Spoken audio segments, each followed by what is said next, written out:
Ele enviará os seus anjos, verso 31, os quais reunirão os seus escolhidos dos 4 ventos, de uma a outra extremidade dos céus. Aí ele para o assunto. E aí ele começa a dar uma explicação do assunto. Vocês querem entender melhor?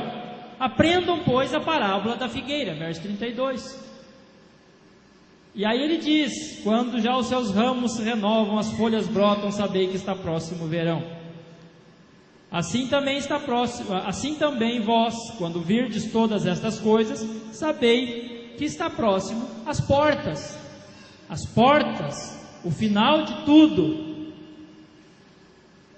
Aí ele diz: em verdade eu vos digo que não passará essa geração. Aí é que entra em conflito.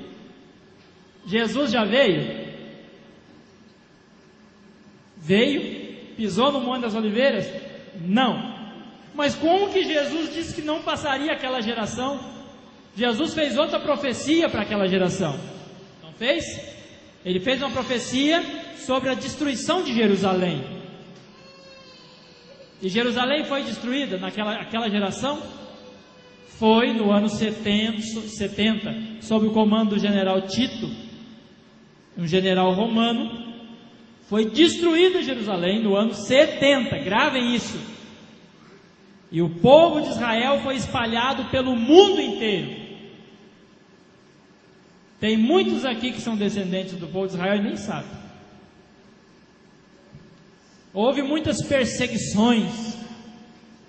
E eles voltaram para a terra deles em que ano? 1948. Dia 14 de março de 48, né? Então aqui está falando o quê? Em 1948 Israel voltou para a terra. É o único país do mundo que tem escritura da sua terra, certo? Vocês lembram disso, né? Quando Jesus fala, não passará esta geração, ele pode estar se referindo a que geração? A geração da figueira que brotou. Pode ser, irmãos, não estou sendo dogmático também, porque isso aqui dá margem para tanta interpretação, já foi inventado tanta coisa em cima desse versículo. Eu calculo que esse versículo aqui, versículo 34, é mais ou menos igual àquele: os últimos serão os primeiros os últimos. Ninguém entendeu aquele versículo. Já fizeram um monte de suposição, mas hermeneuticamente, quer dizer, pela linha de interpretação, aqui está falando da vinda de Jesus. Está falando que quando a figueira brotar, a figueira na linguagem profética é Israel.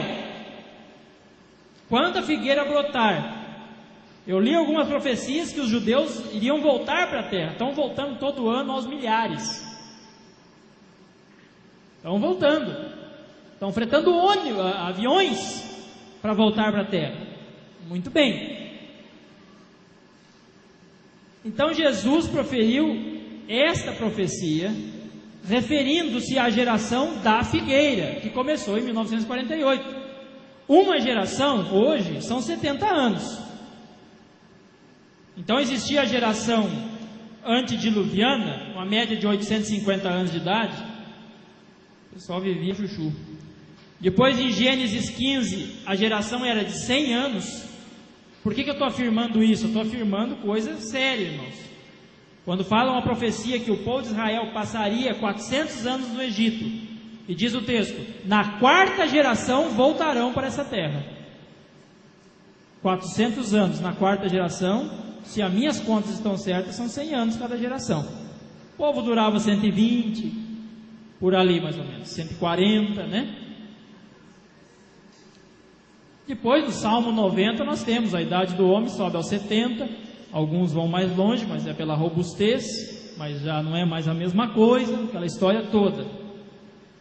Então a geração são 70 anos. Os pesquisadores chegaram à média de 70 anos, hoje a média de vida, a geração. Então nesse texto, se a geração é de 70 anos, a vinda de Cristo, que está falando nesse texto, é quando ele vem para pisar no Monte das Oliveiras. Não é o arrebatamento. O arrebatamento acontece 7 anos antes desse evento que está sendo narrado em Mateus 24. E isso a Bíblia fala, que o tempo de tribulação são de 7 anos. Mas diz também que o tempo é abreviado, então. Mas não diz para quanto tempo. Mas os irmãos estão me entendendo? Então, Cristo pisaria no Monte das Oliveiras se deixarem completar os 70 anos. Em que ano?